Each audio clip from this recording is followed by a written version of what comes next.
அந்த 9 படிகள்லையும் எந்த மாதிரி பொம்மைகள் வைக்கணும் அப்படின்னா, முதற்படி அதாவது கீழ்ப்படியில் ஓரறிவு உள்ள உயிரினங்கள், 2வது படியில் ஈரறிவு, 3வது படியில் 3 அறிவு, அந்த மாதிரி 9 படிகளையும் 9 அறிவு வரையும் நம்ம பொம்மைகளை அடுக்கணும். அதுக்கு தாற்பயம் என்ன அப்படின்னா, ஓரறிவு இருக்கக்கூடிய உயிரினத்திலையும் அந்த ஆன்மாவையும் நம்ம சக்தியாக பார்க்கணும், இறைவனாக பார்க்கணும். இறைவன் தான் எல்லாத்தையும் படைக்கிறாரு, எல்லாருக்குள்ளும் இறைவன் இருக்காங்க அப்படிங்கிறத உணர்த்துறதுக்கு தான் அதை நம்ம பண்ணுறோம். இன்னொன்று, ஒரு படியாக தான் மேலே போக முடியும். அந்த மாதிரி வாழ்க்கையில் நம்ம ஓரறிவு, ஈரறிவு, 3 அறிவுன்னு இப்போ 6 அறிவு உள்ள மனிதனாக இருக்கும்.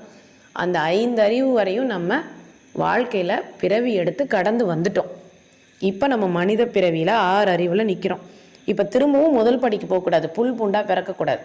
அப்படின்னா நாம் நம்மளை உணர்ந்து அடுத்த படிக்கு போகணுன்னா என்ன பண்ணணும், எந்த மாதிரி குணநலனோடு இருக்கணுன்றதை தெரிஞ்சுக்கணும்.